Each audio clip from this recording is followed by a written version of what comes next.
Importante. Este programa contiene entrevistas no periodísticas con fines de entretenimiento y no debe ser considerado como asesoramiento profesional, recomendación en ningún caso. Este podcast es de una mujer que no sabe nada y pregunta de todo. Hola personas, ¿cómo están? Espero encontrarles muy bien. Yo soy Kikis y como siempre tengo muchas preguntas al respecto de psiquiatría. Y para eso, mi psiquiatra favorito, Rafa López, ¿cómo estás? Muy contento de regreso, además de que nos la pasamos increíble la vez pasada, hubo mucha respuesta del público, así es que por favor, aquí seguimos platicando de estos temas y vamos a darle con todo este tema. Vamos a darle. Ahora el tema es psiquiatría, tal Venga. cual. Se te dijo la vez pasada, se aceptó y dijimos, va. Ya estamos. Ya sabes lo del botón, espero nunca lo oprimas. Bueno, si quieres oprimirlo en este momento. No, ya lo hice antes, ya me quité las ganas. Se quitó, llegó así.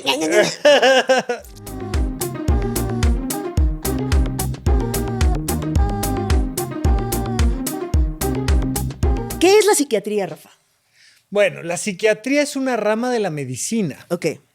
La medicina es más una especie de ingeniería biológica que una ciencia como lo puede ser la física, por ejemplo, ¿no? Entonces, siendo como muy puristas, un médico, una doctora, un doctor no son propiamente científicos. Pueden hacer ciencia, pero nosotros somos más bien ingenieros del cuerpo, ¿no? Y dentro de este proceso, pues nos vamos alimentando de todas las ciencias de la biología y de la conducta y demás para ir llegando a conclusiones de cómo podemos ayudarle a las personas a mantener su salud. Dentro de este gran mundo de la medicina hay un rubro que es la psiquiatría. Yo le digo de manera muy rápida, siempre lo explico así, la diferencia entre un neurólogo, un psiquiatra, un psicólogo, ¿no? Entre la neurología, la psiquiatría, la psicología. Imagínate que tú tienes una computadora, que tu mente, tu cerebro es una computadora, pero está nuevecita y no la sabes usar, pero está perfecta, está nuevecita. Pues entonces vas con una psicóloga, con un psicólogo a que te enseñe a usar mejor la máquina que traes puesta. Se te cayó la computadora y donde se conecta la luz se jodió. Se lastimó el hardware, la parte física. Pues entonces tienes que ir con una neuróloga, con un neurólogo, porque no está conectándose bien a la luz. Hay un problema físico. No, el tema es que tiene un virus. Y cada vez que la prendo y quiero poner música, ¿no? Se reproduce ahí la puerta negra. Y yo digo, es que esta no la quiero oír. Pues la puerta negra y otra vez y cierras y se reproduce 3 veces y trae un virus, trae un problema en el software. Entonces vas con una psiquiatra, con un psiquiatra que te ayude a corregir un problema de ese software de tu salud mental. Entonces, para fines como muy sencillos, eso es la psiquiatría, es esta rama de la medicina. Tienes que estudiar primero medicina completo. ¿Tienes que estudiar medicina? Sí, por supuesto, ¿no? Yo hice medicina en la Universidad La Salle y entonces haces la carrera de médico cirujano y completo y luego, igual que el resto de los médicos que quieren hacer una especialidad, haces el examen nacional de residencias médicas y entras a una especialidad que dura 4 años más. Y si quieres atender niños y adolescentes, ¿no? Infancias y adolescencias, entonces tienes que hacer 2 años más de una alta especialidad en paidopsiquiatría. Esto lo digo porque a lo mejor una de las cosas que podemos platicar es el tema de cómo hemos sobrediagnosticado el asunto del TDA. Y para que diagnostiquemos TDA necesitas la colaboración de alguien que haya hecho medicina, psiquiatría, paidopsiquiatría y alguien que haya hecho psicología, neuropsicología. Y juntos dicen, sí, esta infancia tiene TDA. No es así nomás de, pues es que lo vi en TikTok. Un test. 4 puntos por los cuales tienes TDA. No funciona así. No sabía que tenían que estudiar medicina. O sea, no hay una carrera directa a psiquiatría. No. Tienes que pasar por medicina. Wow. Sí. Hay otra cosa que se llama neuropsiquiatría, que puedes llegar por la vía de la neurología, haces medicina, neurología, neuropsiquiatría, o puedes llegar por medicina, psiquiatría, neuropsiquiatría. Pero no, siempre para meternos en estos temas de los que vamos a platicar, estamos hablando con alguien que hizo medicina completito. Ahora, ¿qué padecimientos son los más comunes en la psiquiatría? Bueno, el trastorno mental más común son las fobias. Ok. Es lo más común que existe. pero no suelen generar mucha disfunción en las personas y por tanto no suele ser un problema tan importante, ¿no? Ok. Oye, le tengo fobia a los canguros. Pues nomás no vayas a Australia y ya. O Ajá, sea, no claro. lo resuelve. Ay, no, yo le tengo fobia a subirme al elevador. Pero, ¿qué es una fobia? Es un miedo desproporcionado. Ya sabes, la arañita así, microchirris o el dibujo de una araña te produce casi un ataque de pánico. Y es súper común tenerle fobia a insectos, a alturas, a un montón de cosas, pero pues te vas por las escaleras en vez de por el elevador, no te trabajas en el piso 23, ¿no? Si te ofrecen 2 chambas, dices, no, mejor en este que nomás es planta baja, pero la gente no suele atendérselo tanto porque no suele ser tan problemático. Ok. Pero traemos una pandemia tremenda, tremenda de depresión y ansiedad. Tremenda. ¿Por qué, Rafa? Brutal. Ay, porque nos hacen un montón de daño las grandes ciudades. Se nos ha olvidado por completo que somos animales igual que los otros animales del planeta Tierra. Somos un tipo muy particular de simio, pero que estamos, llevamos 300,000 años en el planeta Tierra, centavos más, centavos menos, y la gran mayor parte de nuestra historia hemos convivido con la naturaleza, con grupos pequeños de personas, 50, 100, 150 personas, tal vez 20, ¿no? Los esquimales que tienen vínculos de 2, 4 personas, y de repente la tecnología, nuestra capacidad tecnológica, desarrolló estas megalópolis de millones de personas donde cada una de esas personas están desconectadas de las demás. Y donde mientras más hemos tenido este desarrollo tecnológico, entonces ya no te conectas con la naturaleza, con las personas, con procesos espirituales, ya todo es, ¿no? El promedio de personas en los vehículos automotores, en los autos, es de 1.2 personas. Entonces vas casi tú, ¿no? Y unas piernas ahí al lado, un brazo, vete a saber qué llevas ahí, pero casi todos vamos solos y nos metemos a cápsulas y puedes ir a un mega concierto con 100,000 personas en un estadio y regresar sin haber convivido con nadie. Y esta desconexión nos está dañando un montón. Mira, dato bien interesante. El portal oficial de la ciudad de Nueva York menciona que en 2011 alrededor del 30% de niños, niñas y adolescentes tenían depresión clínica. El 30%. 2011. Para 2022 subió al 40%. Uf. Estamos hablando de que prácticamente 1 de cada 2 infantes en la ciudad de Nueva York trae temas serios de salud mental. Serios. Y el problema es que, incluso lo van a ver en internet, seguimos teniendo esta visión de un modelo que se llama biologicista o cerebrocentrista. El problema es que te falta dopamina. El problema es que te sobra dopamina. El problema es la serotonina. El problema es la... Y no es cierto. El problema es que estamos teniendo una vida profundamente tóxica. Profundamente. En la cantidad de horas que dormimos muchísimo menos de lo que tenemos que dormir. En la cantidad y forma en la que nos alimentamos, comemos pura basura. En la cantidad que estamos desconectados de los demás, hemos perdido un montón de cosas que entonces pues va generando un síntoma y cada vez tenemos, así como en México que tenemos un nivel de obesidad infantil tremendo, también tenemos niveles tremendos de depresión, de ansiedad. A ver, que no es que la haya inventado la vida moderna. La depresión y la ansiedad ha existido, ¿no? Desde la Grecia antigua ya se hablaba de la melancolía y ya se hablaba de diferentes trastornos mentales, pero ciertamente traemos una situación muy seria a nivel psiquiátrico y necesitamos empezar a transformar ese modelo biológico de creer que todo está en el cerebro a entender que tu salud mental está en tus piernas, tu salud mental está en tus amigos, tu salud mental está en muchas otras cosas que no solo son tu cerebro. Ok, ahora. Para empezar suavecito, digo, nomás aquí para empezar a platicar. Ahora, ¿cómo se dice? O sea, se dice cuando tienes un padecimiento mental.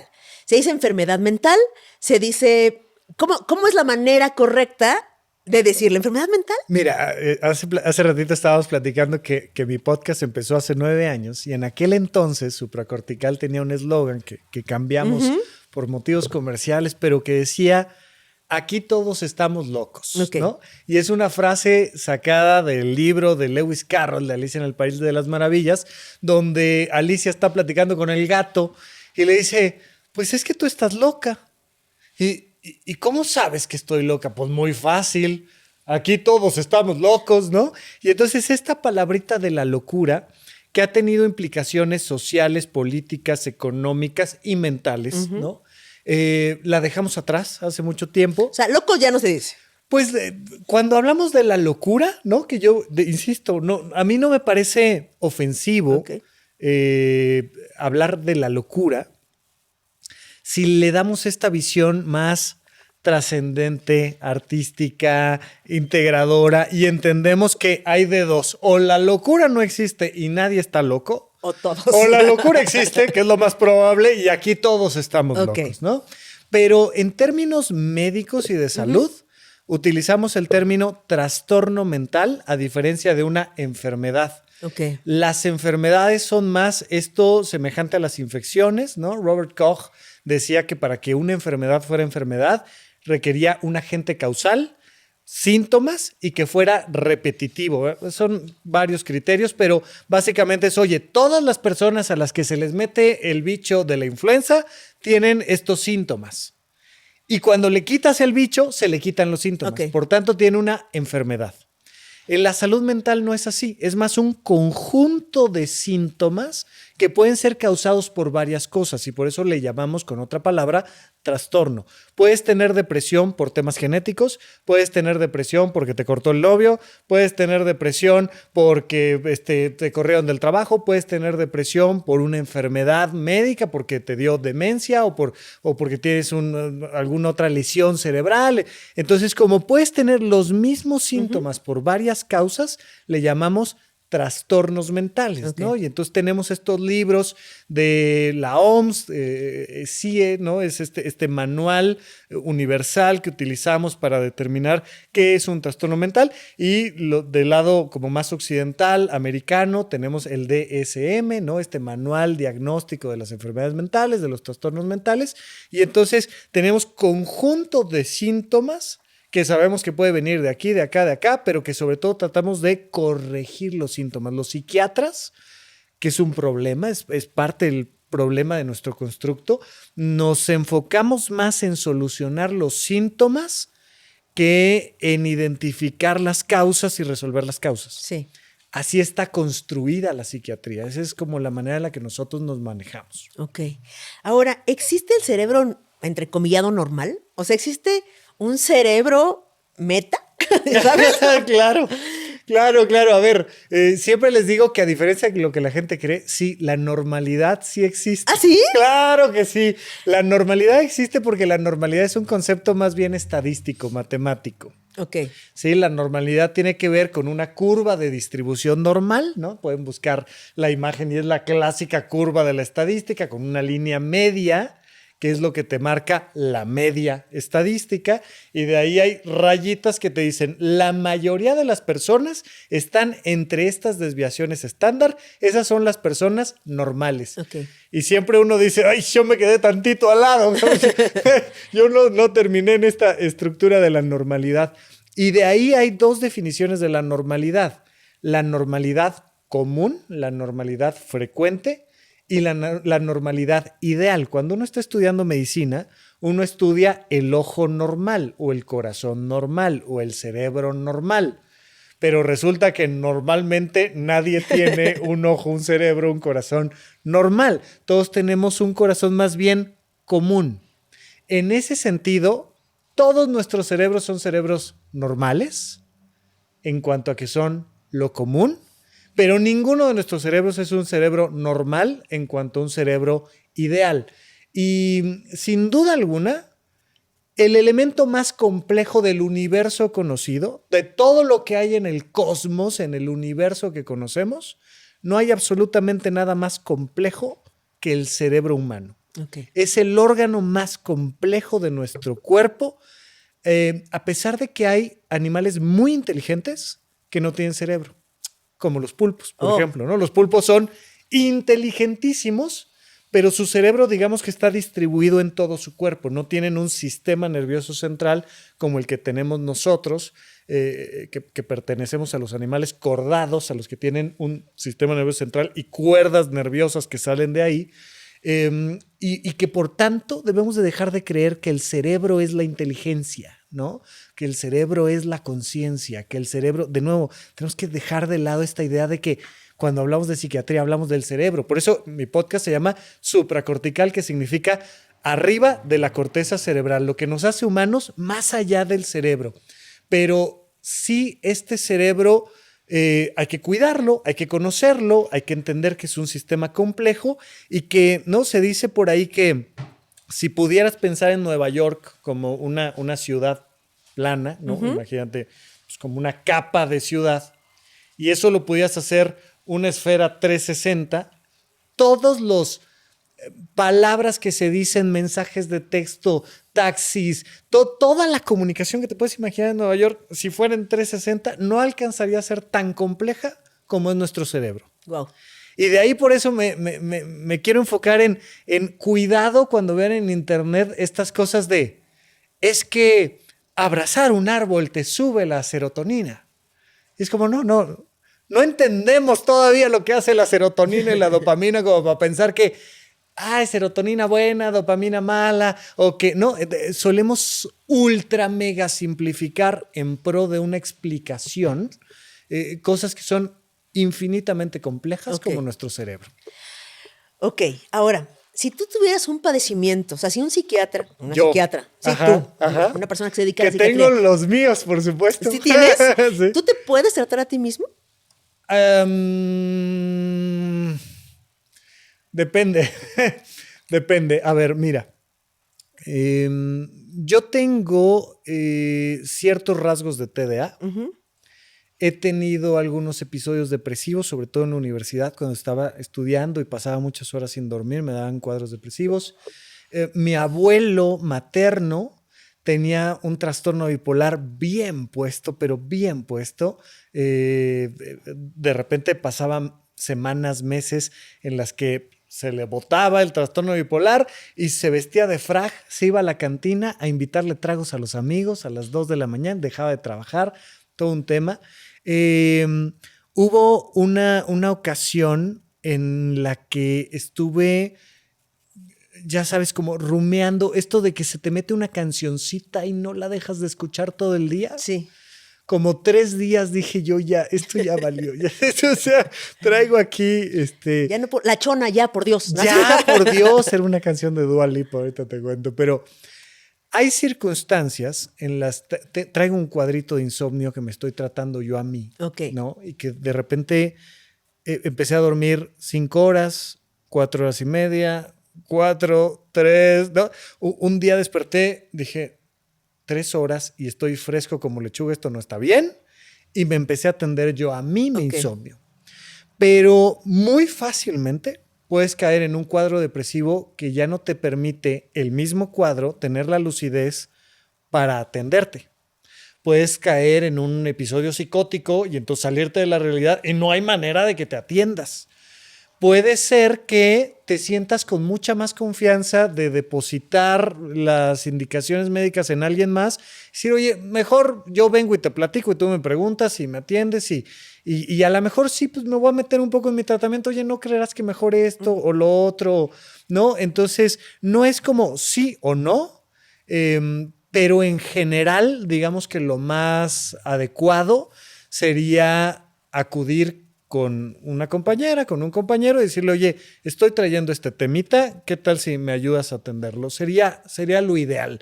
Que vaya, es lo que hago cuando tengo un cuadro que necesito atender con mi otorrino o con mi derma o sea, decir, oye, ¿y cómo ves esto? Me voy a morir. Sí. Ya busqué en internet y dice que me voy a morir. ¿Tú qué dices, no? Y darte la oportunidad de confiar en otros profesionales. Pero pues de repente uno ahí tiene sus chochos, ¿sí? ¿No? Te avientas un alguien. Oye, ¿y entre psiquiatras se cobran la consulta o es como los médicos? Según yo, los médicos no sé si esto sea verdad o mentira, según yo no se cobran entre ellos. Sí, se dice que entre sastres no se cobran las puntadas, ¿no?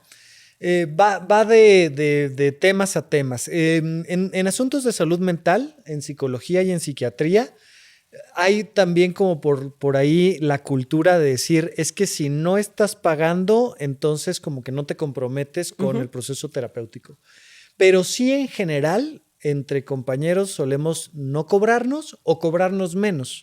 Entonces de repente vas, y sobre todo hacemos mucho el cuidado cuando son estudiantes de medicina o recién egresados. Okay. Porque entiende uno que no tienen los recursos económicos necesarios y tal, y uno dice, a ver, pásale, súbete, te checo, no te preocupes, esto es un poco entre cuates, pero no hay una regla establecida, va un poco de cuates, ¿no? Oye, Rafa, ¿qué tanto la personalidad de los individuos es química cerebral? Bueno, se dice en el mundo de la psicología que nacemos con temperamento y desarrollamos el carácter. Okay. Y que nuestra personalidad es el conjunto de las dos cosas. Yo hablo como hablo porque le he aprendido un montón de cosas a maestros, a compañeros, porque he visto algunas películas, porque he hecho teatro, ¿no? Y por eso hablo como hablo. Pero de base, pues ya traía yo un carácter, ¿no? Técnicamente un temperamento, ¿no? Ya tenía yo una personalidad con la que naces y te dicen que genio y figura hasta la sepultura. Pero cuando tienes una lesión cerebral, ¿no? Esta clásica historia de Phineas Gage, que no sé si has escuchado, de este hombre que estaba trabajando en las vías del tren y un explosivo hizo que una barra de metal le atravesara la cara y parte del cerebro. Es una clásica historia de la neurología, de la psiquiatría. Y entonces, pues era un trabajador normal, amable, ¿no? Un obrero como muchos estaban trabajando ahí.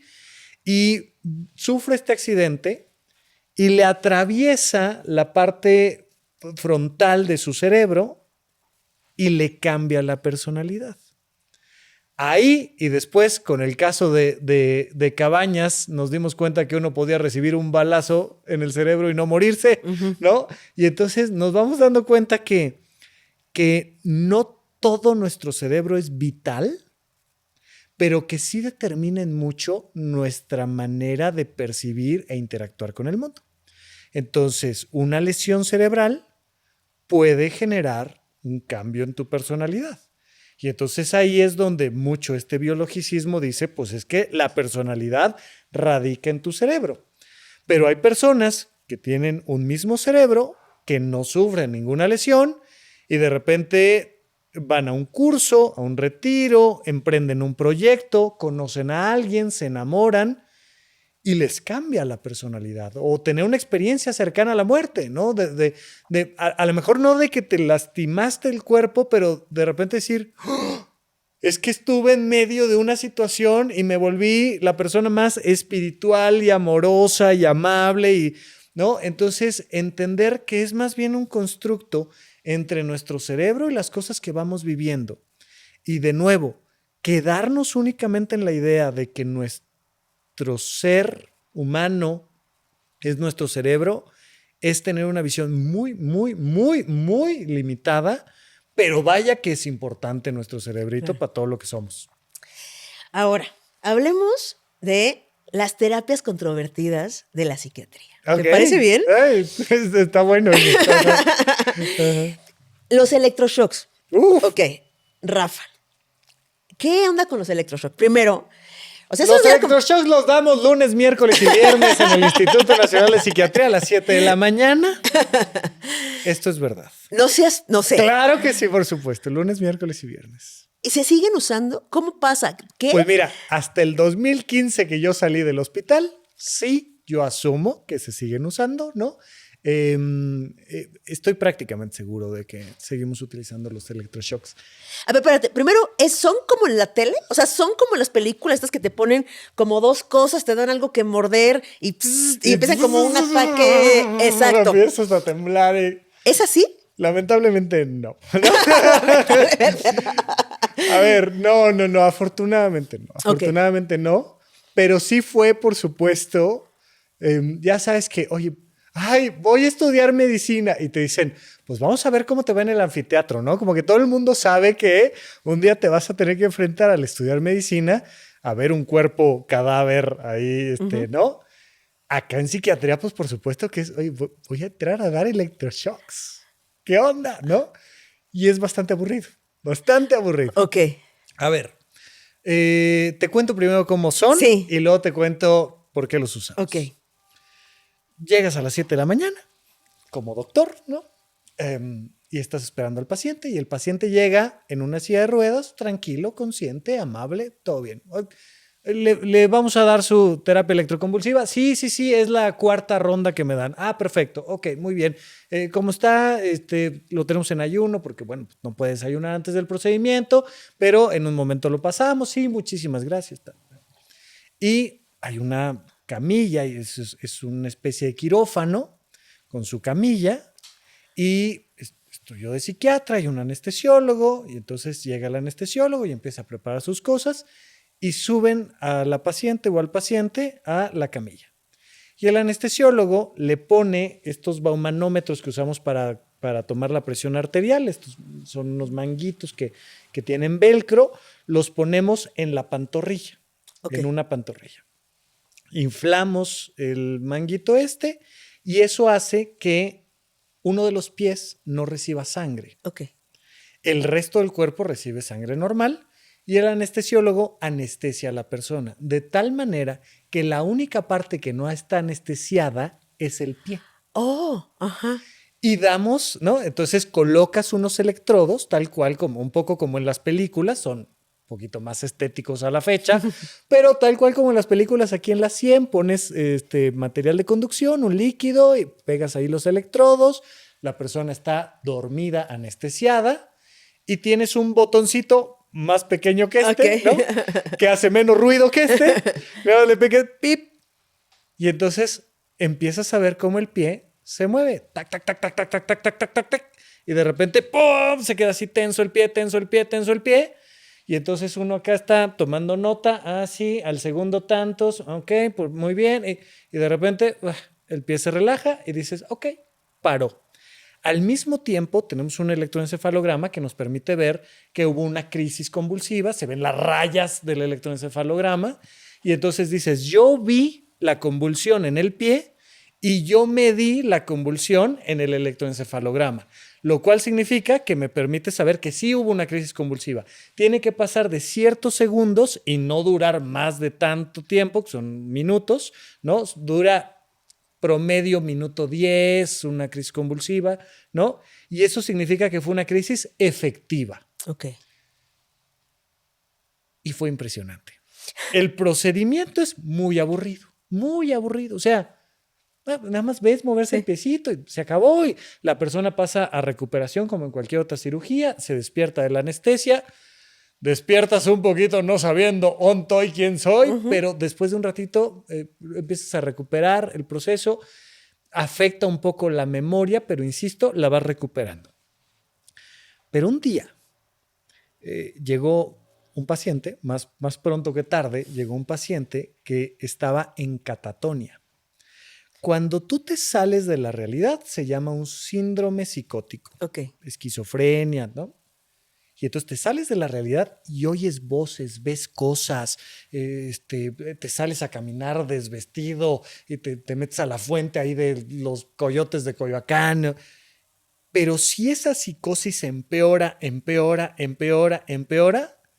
te vuelves una estatua de cera. ¿Qué? Te paralizas. Eso se llama catatonia.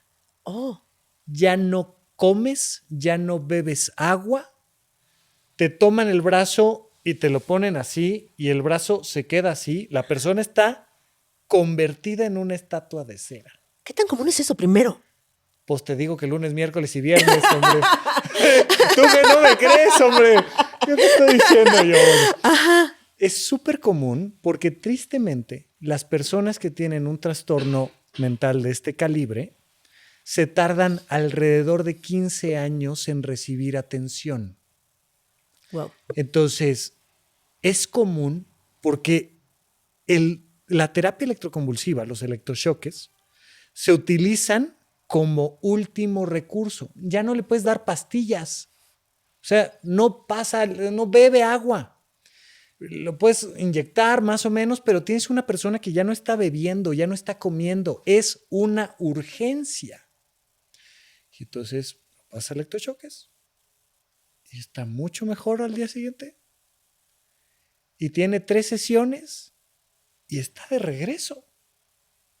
Y es una cosa impresionante.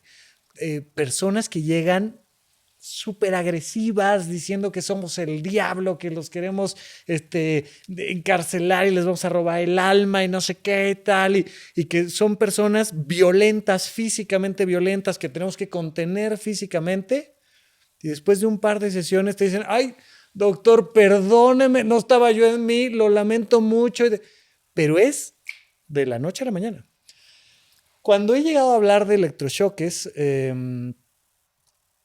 no rara vez en los comentarios, que déjenlos por favor, dennos aquí su opinión, pero no rara vez me dicen, claro, pues porque un familiar tuyo no lo ha necesitado, tal. No. Alguna persona muy, muy, muy cercana a mí, una persona que amo profundamente, requirió electrochoques y me dijo, bendito sea, o sea, qué bueno que esto existe. Ella tiene un cuadro, ¿no?, depresivo grave, esta persona, y entonces le dan estas sesiones y dice, es que ningún tratamiento médico me había hecho esto, ¿no? Ya, terapias, tratamientos médicos, tal. Un descanso. Entonces funcionan muy bien. Son muy seguras. Por supuesto, esto tratamos de no hacerlo nunca, más por la percepción social que por el riesgo médico real, pero se utiliza, por ejemplo, personas con trastorno bipolar muy grave, que de repente ya por fin lograste estabilizar a una persona y te dice, me voy a embarazar, y uno dice, no, por favor, no, porque te vas a aventar todo el tema hormonal, pero pues ni modo que te diga que no, pues órale, y se pueden utilizar con bastante seguridad en personas embarazadas. Entonces, son frecuentes, son comunes, son una gran herramienta. Por supuesto, no solo el público en general, también la psiquiatría está tratando de dejarlo atrás. De principio, haciendo tratamientos antes, pero también en mucho se ha buscado migrar a la estimulación magnética, electromagnética y ya no eléctrica, y ya no hacer crisis convulsivas, sino más bien que unos magnetos te vayan estimulando áreas del cerebro y eso nos genere ese beneficio. Estamos todavía en un periodo de transición, pero a la fecha te garantizo que esto se sigue usando de manera común y es una cosa muy segura, muy segura. ¿Y las lobotomías? Las lobotomías. Bueno, a ver,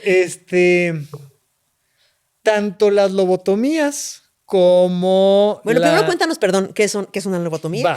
Tanto las lobotomías como la terapia electroconvulsiva las vimos de manera muy caricaturizada en la película de Atrapados sin salida, es el nombre que tiene en México. El nombre en inglés es complicadito, pero es alguien voló sobre el nido del cuco, una cosa por el estilo. Y entonces vemos a Jack Nicholson primero con los electrochoques y de ahí tenemos todos todavía esta imagen de la convulsión tremenda y la lobotomía, que es hacer una lesión en el cráneo para precisamente esto que te decía de Phineas Gage, quitar la corteza frontal y entonces, pues, deshumanizar a alguien y volverlo medianamente un vegetal, un animal controlable. Y se pueden encontrar por ahí la pintura del Bosco, de la extracción de la piedra de la locura. Y vemos una persona así siendo agarrada y le están extrayendo la piedra de la locura. Entonces rompías el cráneo, raspabas ahí el cerebro y curabas a la persona. Ya no era una persona violenta, complicada, ¿no? Pero no. O sea, ¿qué sí se hace, por ejemplo? hay personas que tienen crisis epilépticas, convulsiones muy graves, muy graves. Y entonces una de las cosas que suele tratarse de utilizar como tratamiento, abres el cráneo y el cerebro que está así en dos partes, lo cortas por la mitad. Ok. Lo cortas por la mitad y disminuyes la comunicación entre el lado izquierdo y el derecho del cerebro, y esto disminuye la epilepsia porque la epilepsia es un cortocircuito que se genera en una parte de tu cerebro y que se extiende a todo el cerebro. Entonces, a la hora de que cortas el sistema intermedio que comunica los dos hemisferios, entonces pues ya haces menos grave la epilepsia. Eso se sigue haciendo. Entre los tratamientos para la depresión más modernos, le metes así una varilla a alguien hasta la base del cerebro, ¿no? Y esa persona anda normal por la calle con su varilla, ¿no? Generando estímulos eléctricos. Entonces no hacemos lobotomías, pero todavía hacemos cosas bastante intensas y lamentablemente no con muy buenos resultados, ¿no? Okay. Entonces, pero esto sí es mucho menos común. No es lo más común, pero sí hacemos cosas ahí todavía interesantes. Bueno, a ver, te cuento. Hace 100 años todavía estábamos tratando de investigar otros tratamientos, ¿no? Terribles. Y entonces había una silla giratoria. Ok. Y entonces te centrifugaban, ¿no?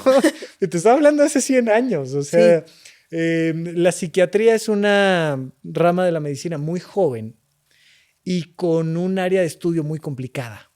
Porque la mente es una cosa que, ¿no? O sea, abres el cerebro y se ve normal, no es fácil de operar. Le sacas exámenes de sangre a las personas y están normales, pero están disfuncionando, ¿no? Nada más aquí para dejar muy claro, los psiquiatras no tenemos problemas con que las personas sean creativas, sean músicos desparpajados o tengan pensamientos fuera de lo habitual o que hablen con ángeles o con familiares muertos. Eso para nosotros no es un problema. El problema es que no pueda comer porque está catatónico. El problema es que no pueda hacer su vida porque está deprimido a tal punto que se quiere quitar la vida. Eso sí es un problema, pero temas de sexualidad, temas de creatividad, temas de... Eso no te vamos a dar electroshocks porque tengas una preferencia u otra. Eso no es una realidad hoy por hoy. ¿Hay algún procedimiento que te haga, no sé cómo decirlo, voy a entrecomillar la palabra porque tal vez no es esa, avergonzarte de la psiquiatría? O sea, del pasado de la psiquiatría. ¿O del presente de la psiquiatría? Hoy, no, a ver. ¿O del presente, tal vez? Del pasado, casi todo, de la psiquiatría y de la medicina. A ver, ¿quién no se avergüenza de su pasado? ¿No? Hay una frase del creador de LinkedIn que dice que si volteas atrás y no te da vergüenza cómo empezaste, te tardaste mucho. ¿Sabes? O sea, a ver, si hablamos del pasado, de lo que sea, pues era una vergüenza. El tema interesante es que el método científico se va corrigiendo a sí mismo y no es perfecto. Estamos lejísimos, estamos a muchísimos años de tener una psiquiatría perfecta, pero lejísimos. Hacemos muchas cosas muy mal. Ahorita te platico las que hoy en día hacemos mal. Pero te digo, hace nada seguíamos haciendo cosas terribles en el mundo de la psiquiatría. Por supuesto, entre el pasado terrible de la psiquiatría está el haber considerado como algo patológico cualquier orientación sexual que no fuera la heterosexualidad y de ahí darle a la diversidad lo que quieras. Muy del pasado. Yo soy egresado del Instituto Nacional de Psiquiatría y cuando yo me formé, yo creo que el 65% de la comunidad de los que se estaban formando como psiquiatras pertenecían a la comunidad LGBT, ¿no? Y entonces, muy curioso porque me acuerdo que en 4 años que estuve haciendo guardias,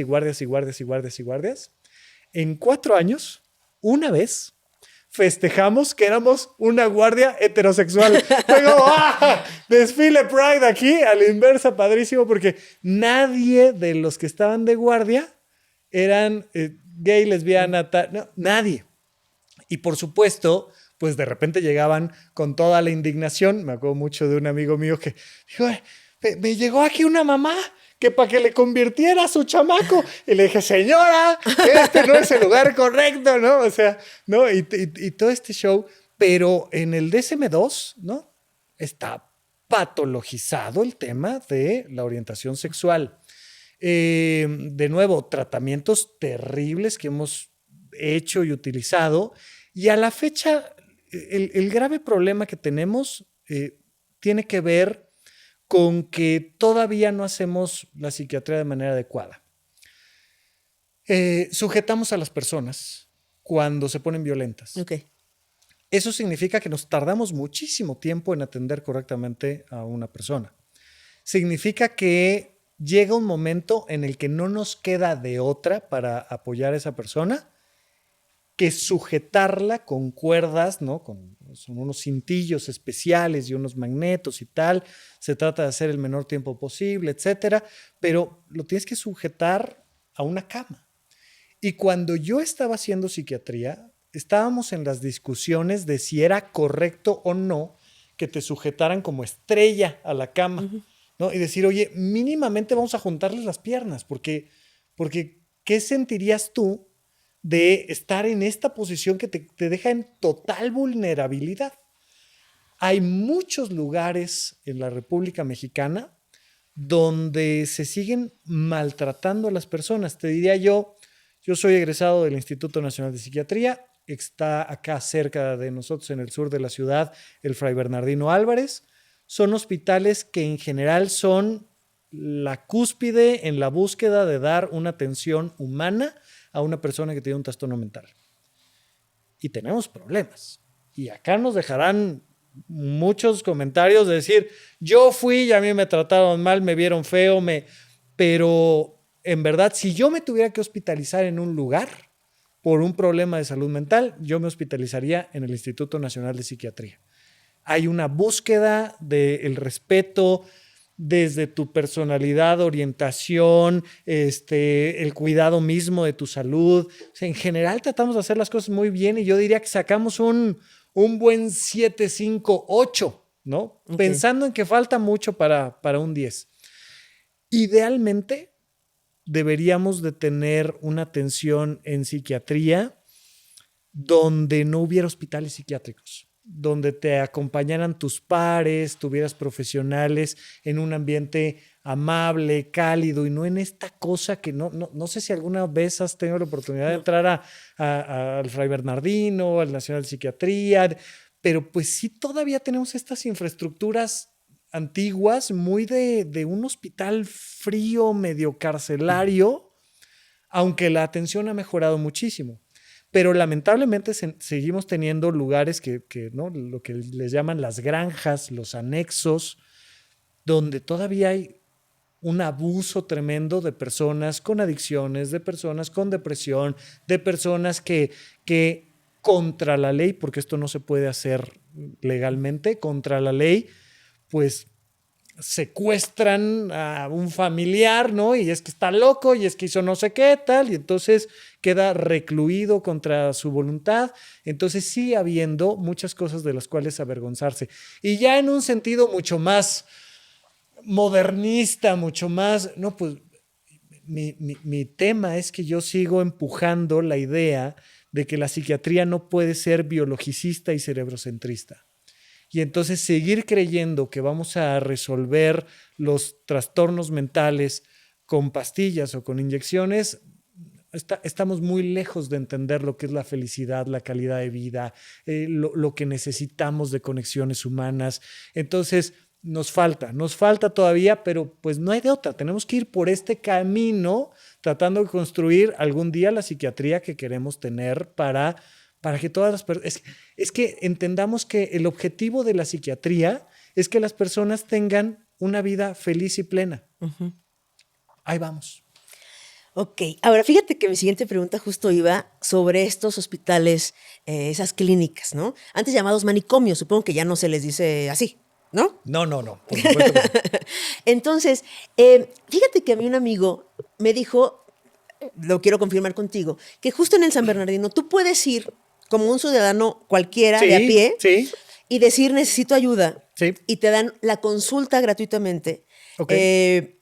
como psiquiátrica. Mi pregunta va ahí. Mi pregunta es, ¿existen estos espacios que dan gratuitamente ayuda psiquiátrica o medicamento o atención, internación? ¿O no existen y solo gente con mucho varo puede acceder ahí? La salud mental en México es un lujo. Lamentablemente, y te diría yo prácticamente en todo el planeta Tierra, la salud mental es un lujo. Pero sí hay maneras de atenderse. El problema es que vivimos en un país centralizado y sin duda alguna los mejores hospitales psiquiátricos que tenemos están en la zona de hospitales de la Ciudad de México.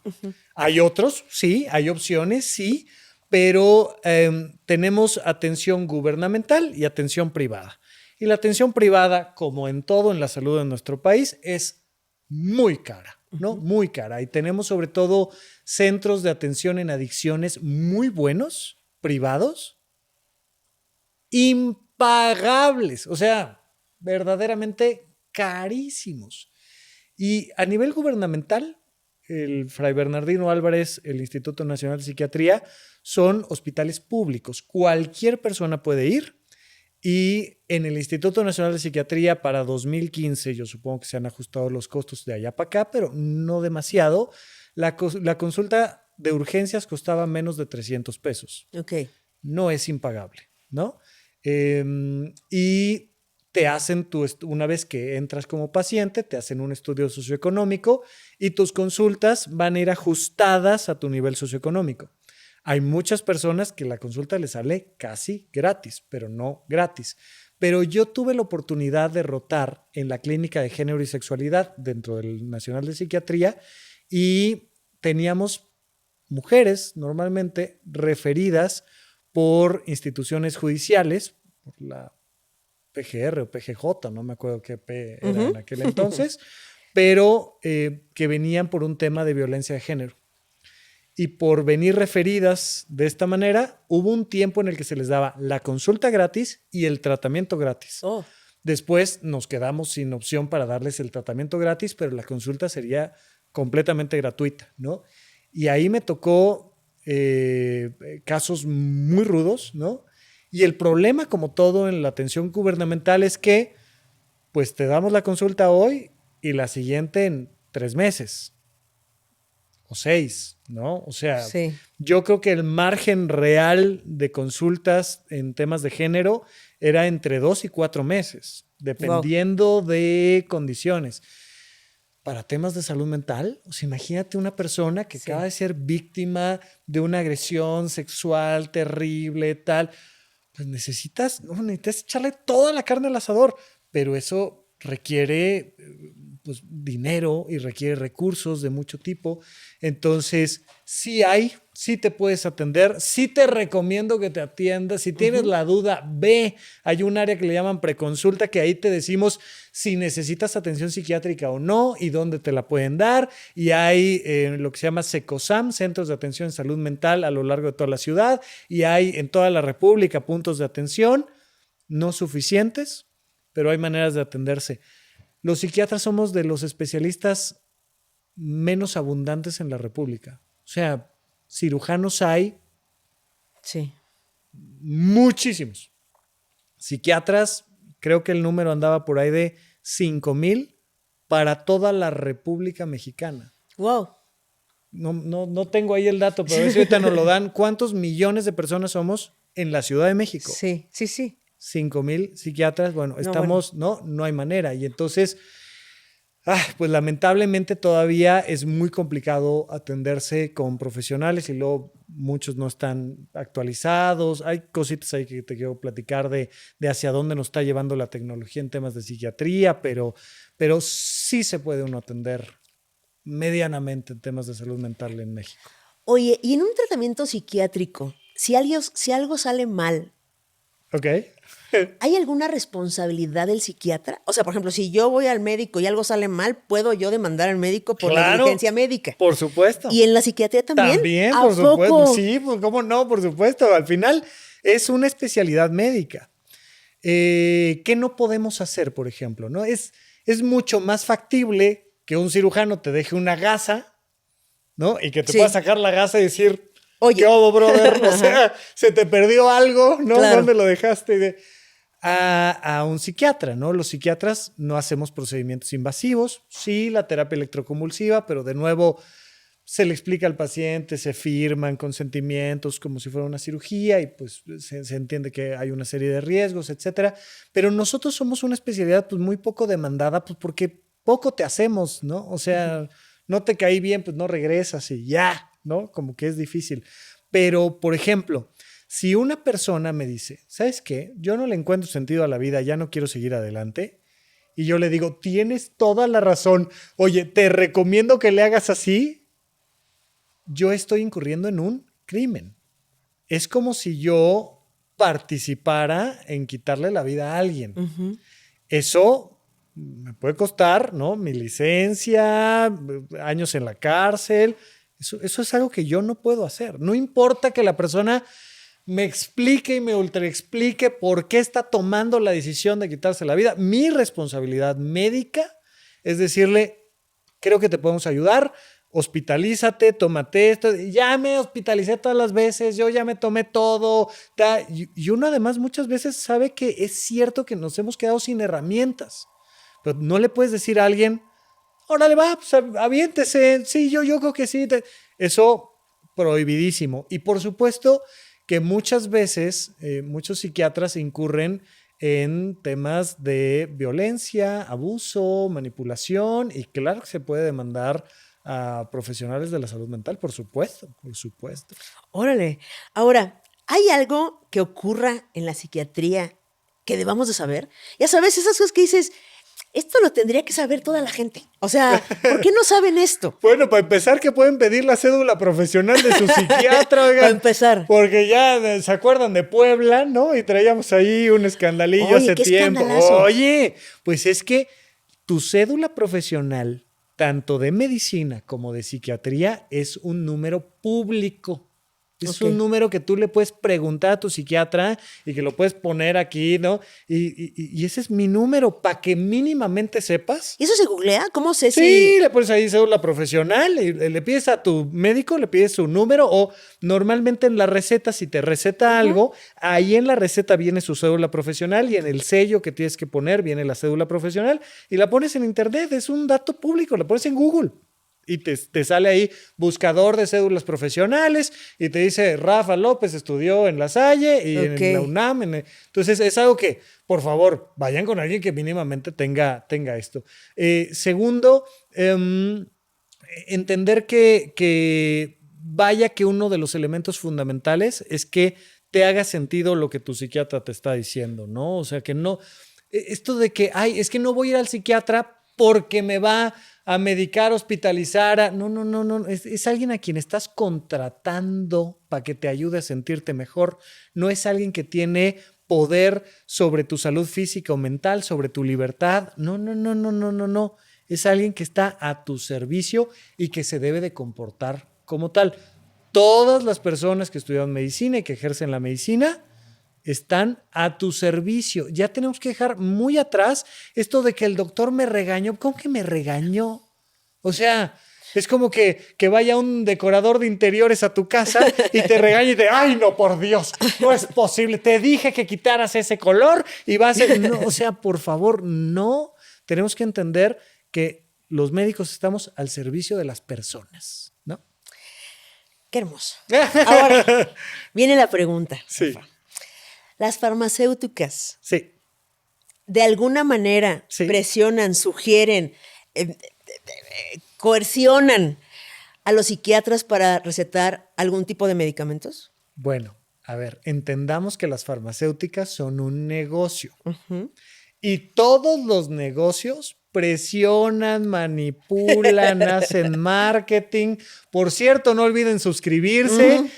Tengo muchas dudas al respecto, ¿no? Y compartan. Y todos estamos vendiendo algo. Sí. Todas las personas vendemos productos o servicios. Todos. Y cuando tú vas a un retiro de meditación, pues te van a fomentar que vengas al siguiente y te van a recomendar que te compres tus inciensos y algo te están vendiendo. Las farmacéuticas son negocios grandotototototototes y por tanto tienen capital para pues, tratar de seguir vendiendo sus medicamentos. tiene sus lados y sus lados. Empecemos como con la parte negativa. Hay representantes que constantemente están yendo a visitar a las doctoras y a los doctores y diciéndoles, ay, le recuerdo que existe mi medicamento, que sirve para esto, que taca, taca, taca. Hay algunas estructuras donde al médico que más receta tal medicamento se lo llevan de viaje a conocer la fábrica en Bali y no sé qué, Y no está bien, ¿no? No está bien que justo cuando yo entré a estudiar psiquiatría, los representantes médicos podían entrar al Instituto Nacional de Psiquiatría y mientras yo estaba estudiando se les prohibió la entrada. Fue como, no puede estar viniendo a darnos folletos y cosas y a regalarnos cosas y demás. Pero de ahí a esta idea de que las farmacéuticas hacen juntas en el subterráneo y entonces piensan cómo dañar la salud mental de las personas creando contenido de TikTok que es súper adictivo para entonces generar personas con altas tasas depresivas y entonces darles medicamento para toda la vida. No. O sea, no funciona así. No funciona así, ya son como ideas mucho más paranoides. No. Pero las personas de nuestras megalópolis fomentamos las enfermedades mentales. A la hora de que tú no apagas tu celular a buena hora, a la hora de que tú comes alimentos ultraprocesados, a la hora de que tú no desarrollas estrategias psicológicas para no pelearte violentamente con tu pareja, estás fomentando la compra de medicamentos, ¿no? Oye, es que traigo insomnio, quiero dormir bien. Bueno, mira, necesito que duermas más horas y por tanto que apagues todas las pantallas a las 9, 10 de la noche y necesito que comas verduras principalmente y frutas y... No manches, no, mejor dame una pastilla, o sea, no tienes algo por ahí y tal. Y entonces hay que entender que no es que las farmacéuticas estén pensando en venderte cosas, sino que estamos construyendo vidas muy, muy complicadas que nos dañan en nuestra salud mental. Pero, híjole, ahorita se me va el nombre. Hay un documental de un medicamento para el dolor que tuvo un boom tremendo en Estados Unidos y que generó N cantidad de personas con adicciones. Sí hay malas prácticas en las farmacéuticas y hay manera de hacer pasar un medicamento por la FDA, si sabes más o menos el caminito. O sea, pues sí, ¿no? O sea, como en la política, como en el comercio, como en el marketing, como en los Óscares, ¿no? O sea, ¡ay, ganó la mejor película porque es la mejor película! No. O sea, sí estuvo buena, pero no necesariamente. Y lo mismo pasa con el tema de los medicamentos. Pero yo creo que es responsabilidad del público hacer prevención en salud mental y responsabilidad de las doctoras y los doctores de cuidar el atender genuinamente con las mejores herramientas posibles a las personas que nos brindan la confianza de tratar de apoyarles en su salud. Ok. Rafa, ¿hay algún truco que tú sepas para conseguir medicamentos más baratos de los que son carísimos? Son carísimos. O sea, los medicamentos psiquiátricos son...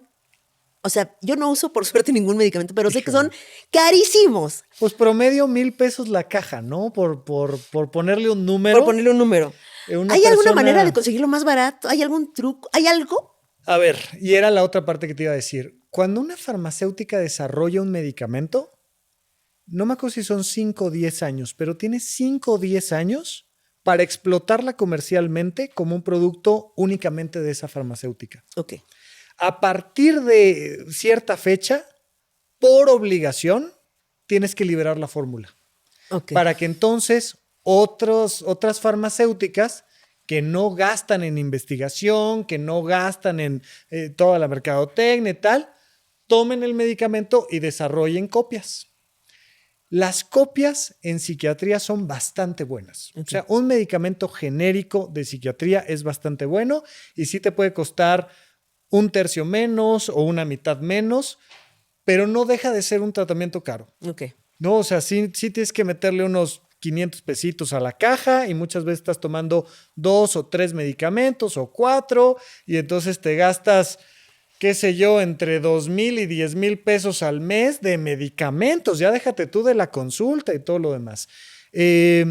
Definitivamente no le recomendaría a alguien comprar algo mucho más barato que la patente, porque entonces te diría yo, pues, ¿quién lo hizo y dónde lo hicieron, no?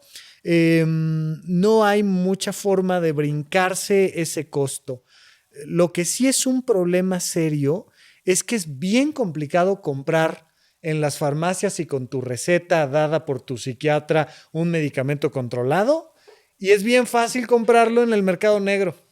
Y eso es terrible porque entonces muchas personas, pues entonces ya me ahorro al psiquiatra y me ahorro lo de la farmacia y más bien voy y lo saco ahí con el dealer, el clonazepam, y me tomo clonazepam toda la vida y estoy poniendo en riesgo mi salud. Pero sí, de nuevo, es un lujo. La salud mental, tristemente, es un lujo y no va a haber nunca nada más barato que la prevención. Nunca va a haber nada más barato que eso. ¿Qué cambiarías de la psiquiatría, Rafa? Pues, de nuevo, o sea, cambiaría esta visión biologicista, cerebrocentrista, cambiaría la idea de que las pastillas son lo que nos van a resolver la salud mental, cambiaría la ignorancia que todavía tenemos mucho en la población de lo que significa el cuidado de nuestra salud mental. Definitivamente, a ver, si pudiera cambiar algo, cambiaría la violencia, ¿no? O sea, seguimos teniendo el poder frente a una persona que está en una condición súper vulnerable y seguimos todavía en situaciones donde se le da una mala atención, donde se le discrimina, donde se le manipula, donde se le dan tratamientos porque sí. Esto no quiero dejar de mencionarlo, yo sé que ya nos vamos enfilando hacia el final, pero hoy en día podemos hacer pruebas farmacogenómicas con un poquito de saliva, sacar un menú de qué medicamentos te van a hacer bien y cuáles te van a hacer mal, y todavía la mayoría de los psiquiatras, que esto en México ya se puede hacer, no se hace. O sea, hay una prueba de saliva que te dice qué medicamentos te hacen bien y Sí, qué se mal. llaman pruebas farmacogenómicas, ¿no? Ok. La relación entre la genética y la farmacología, la farmacogenómica. De nuevo, todo en la salud mental es un lujo. Es una prueba que te haces una sola vez en la vida, pero cuesta un poquito más de 10,000 pesos, como Ok. 12,000 pesos. Pero te mandan un kit a tu casa que es una especie de cepillito, como si fuera un cotonete, un cepillo dental. Te raspas tantito la mejilla por dentro, la mandas al laboratorio de regreso y te entregan un resultado que tu psiquiatra debe de recibir de un profesional de farmacogenómica. O sea, no es algo fácil de interpretar, pero te dice, no te va a servir de nada estar tomando Prozac, fluoxetina. Ni te vayas a meter con la olanzapina porque va a hacer que subas 30 kilos de peso.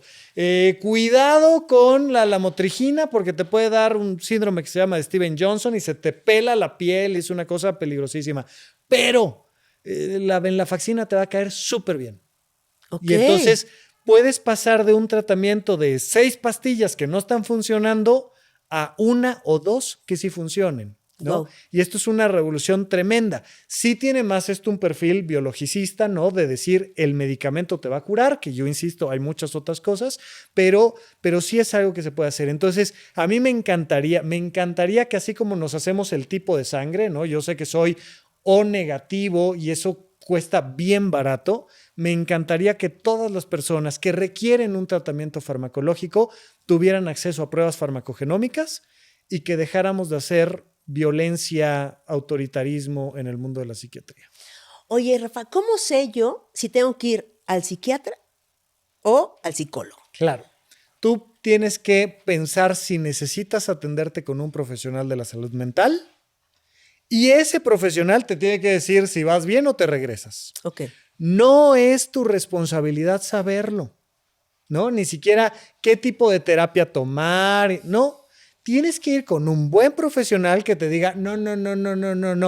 esto es endocrinológico o neurológico o psiquiátrico o psicológico y te recomiendo la terapia cognitivo-conductual. Ok. Y este es el número y vete por acá, ¿no? Entonces, no es tu responsabilidad. Y por favor, no dejen de ir a atenderse con un profesional por no saber con quién voy. Hay que acercarse a, afortunadamente, cada vez más psicólogos, psicólogas, psiquiatras. Tenemos contenido en internet y tú puedes decir, en esta persona confío, además de que ya vi que sí es un profesional, me gusta su approach, su estilo, y entonces a esa persona le puedes preguntar, oye, me está pasando esto, ¿qué onda? Y a veces les decimos, no, esto olvídate, esto es psiquiátrico, pero además te vas a curar súper rápido, o esto es psicológico, pero requiere tiempo, o esto es psiquiátrico, pero es complejo, ¿no? Entonces, déjalo en manos del profesional que te diga quién te debe de atender. No le andes adivinando, digamos. No le andes adivinando. Ok. Tú sabes que tenemos a los preguntones, Sí. ¿no? En todos lados. ¿Te puedo hacer las preguntas? Por supuesto, Ahí por te va. supuesto. Dice, ¿cómo influye el contexto cultural en los trastornos mentales? Muchísimo, muchísimo. Necesitamos regresar a contextos culturales más sencillos, menos demandantes. Cuidado con la inteligencia artificial. Viene un tsunami con la inteligencia artificial.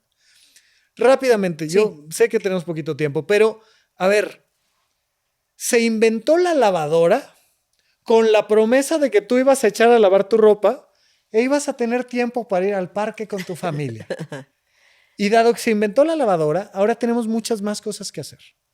Antes mandabas una carta, pues te tenías que esperar 2, 3 días, 5 días a que te regresara la carta, ¿no? ¿Te acuerdas que empezamos a revisar nuestro correo electrónico a ver si alguien nos había escrito en la semana y no tenías nadie me escribió, ¿no? Y ahora abres el teléfono, dejas el teléfono, ¿qué te gusta? Sí. 4 horas. Sí. Y tienes una cantidad de mensajes, información ahí que atender. Nos está lastimando un montón.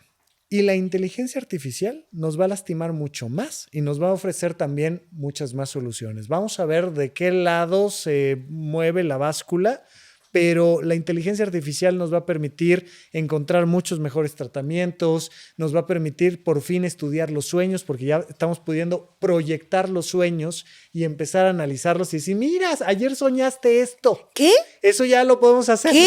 Es una cosa maravillosa.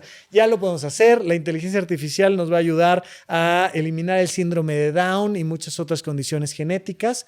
Pero, ¿qué va a pasar cuando hacer tu tesis te llevaba 6 meses o 1 año y ahora gracias a la inteligencia artificial la puedes hacer en 3 días? Pues que nos van a pedir más y más y más cosas.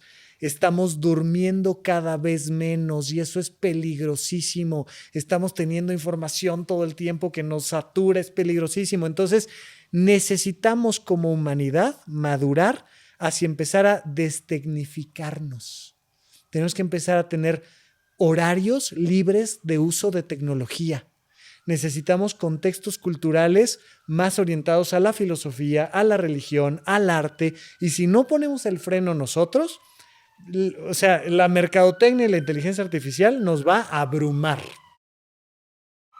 Dice, ¿cuándo empieza uno a ser, entrecomillado, enfermo mental y cuándo se considera una característica de personalidad? En la disfunción. Ok. Cuando por esa característica no te estás parando de la cama, cuando por esa característica no estás cuidando tu higiene y te estás enfermando, cuando por esa característica ya te corrieron 4 veces de trabajos donde tú querías estar, cuando por esa característica ya te divorciaste 3 veces. Oye, estás disfuncionando en tus esferas de vida. Entonces traemos un trastorno mental. De otra manera, es un rasgo de tu personalidad, ¿no? O sea, no hay mayor problema, no le afectas a nadie. Dale. Oye, es que yo me dedico a hablar con los ángeles. ¿Y qué onda? Pues pago mis impuestos y hago mis facturas, todo bien. Yo no tengo ningún problema con absolutamente ninguna característica por creatividad, por sexualidad, ¿no? Pero si estás disfuncionando, ahí ya es un problema. Oye, ¿existen trastornos mentales que pueden tener beneficios evolutivos? No, por definición, un trastorno mental es una enfermedad, ¿no? Por supuesto, sería demasiado tajante decir que no, que para nada. Pero no, en general, dado que la característica es la disfunción y la evolución es la función, Entonces, no lo podríamos determinar de esta manera. Sin embargo, probablemente la pregunta surge de lo que se ha comentado de las neurodivergencias. Y entonces de estructuras del funcionamiento de una mente que están más diseñadas para una cosa que para otra. Y que entonces la idea de que todas las personas nos debemos de comportar igual, pues sale de contexto y no funciona así. Y podríamos platicarlo y podríamos filosofarlo, pero en general una persona que tiene Asperger, que tiene autismo, que tiene trastorno obsesivo compulsivo, que tiene síndrome Tourette, pues está disfuncionando y nuestro trabajo es que no disfuncione. Pero las personas que han empujado mucho el tema de la neurodivergencia dicen, a ver, no estoy disfuncionando, yo así soy, ¿no? O sea, algún día platiqué con personas dedicadas al teatro, que me encanta a mí el teatro, que hacían obras para personas autistas. Uh-huh. Y decíamos, oye, ¿y cuál es la diferencia entre las obras de teatro para autistas de las obras de teatro para gente no autista? Pues que aquí dejamos que el público, si se quiere parar a aplaudir o gritar en medio de una escena, lo haga, ¿no? O sea, y ya, ¿no? O sea, sí. Entonces sí es entender que la inclusión y la diversidad tienen que estar siempre en el foco de la conversación. Pero de principio, dado que un trastorno es una disfunción, no podríamos verlo como un rasgo evolutivo. Ok. Hay preguntas de aquí de la producción. Venga. A ver, échale. Hola. ¿Qué tan cierto es que el uso indiscriminado de medicamentos psiquiátricos en las infancias está generando como niños zombies? No. A ver, sí estamos teniendo diagnósticos indiscriminados con nuestras infancias. Sí sobrediagnosticamos el TDA, sobre todo. Sí medicamos inadecuadamente a las personas. Y entonces, como no sabemos qué más hacer y como no entendemos que tienen un problema vocacional o de otro tipo, tal, pues mandamos antidepresivos a pasto. Pero no, esta idea de que los medicamentos hacen personas zombies, uh-huh. ¿Sabes? Como que estás todo el día dormido. Y de nuevo, es una construcción hollywoodense. Los antipsicóticos antiguos, el Aldol, el haloperidol es como el gran ejemplo, regulan la dopamina de tal manera, y la dopamina no solo es esta sustancia del placer y tal, la dopamina sirve también para poder mover el cuerpo. Entonces, cuando metías estos medicamentos, se te acartonaba el cuerpo y empezabas a no poder ni siquiera deglutir bien. Y entonces las personas empezaban a babear y a caminar así, acartonados, pero ya no es algo frecuente que te vayas a encontrar. Es un medicamento que ha quedado muy en desuso. Y la idea de que le estoy dando una pastilla a mi niño para que esté sentado viendo el pizarrón y no piense y no sea creativo y no sea una infancia normal, no funciona así. De nuevo, sí sobrediagnosticamos y sí medicamos mal, pero no es verdad que estemos dando medicamentos que hagan que las personas anden por ahí como zombies. Eso no es cierto. Rafa, ¿hay alguna pregunta que no te haya preguntado que te parezca que se necesita saber acerca de la psiquiatría? Híjole, probablemente muchas, para que me vuelvas a invitar, pero tenemos que entender que así como mucho de la evolución de la farmacología va a venir de la mano de la inteligencia artificial, mucho de la evolución de entender la salud mental va a venir de la mano de la alimentación, el sueño y el ejercicio. Pero me centro tantito en la alimentación. Hemos dicho que el tubo digestivo es el segundo cerebro. No es cierto, es el primero. Wow. Mucho de nuestra salud depende de los bichos que traemos en la panza. Y si no traemos los bichos correctos en la panza, vamos a tener muchos trastornos mentales. Y tenemos malos bichos en la panza porque comemos alimentos ultraprocesados. Tenemos que dejar, por cuidar nuestra salud mental, de dejar de consumir alimentos ultraprocesados. Yo soy fan de los chetos, de las hamburguesas, y me encantaba echarme mi coca todos los días. Pero es completamente incongruente. Yo ya bebo agua, como un montón de verduras. Es completamente incongruente que hable yo de la prevención en temas de salud mental, que esa es mi línea, y que no les platique de los psicobióticos, que no les platique de la microbiota, que no les platique de la importancia que tienen nuestros bichos en la panza, en lo que traemos de nuestros bichos acá arriba, hombre. Es importantísimo, pero otro día lo platicamos más a fondo. Vamos a tener que hacer... Lo volviste a hacer, Rafael. Ay, no platicamos de sexualidad. Muchos no saben que la sexualidad la tienen los psiquiatras, por ejemplo. ¿Qué? Claro. También las adicciones. Las adicciones, la sexualidad, la demencia. No, hombre, o sea, platicamos.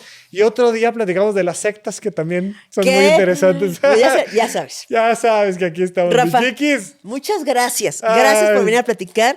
Esto se antoja para varios programas más. Sí. Así serán. Y ustedes, gracias por estar aquí. Nos vemos lunes desde las 6 de la mañana. Hola personas, ¿cómo están? Espero encontrarles muy bien. Oigan, ¿ustedes qué tanto saben de banco de alimentos? ¿Saben qué hace? ¿Cómo es su labor? ¿Recuperan en supermercados? También en restaurantes. ¿Uno puede donar? ¿Cuánta comida se desperdicia en el mundo? ¿Ustedes saben que podríamos acabar con el hambre en México? ¿Sí? Esa respuesta la tenemos aquí en Tengo Muchas Preguntas al Respecto, cada lunes desde las 6 de la mañana.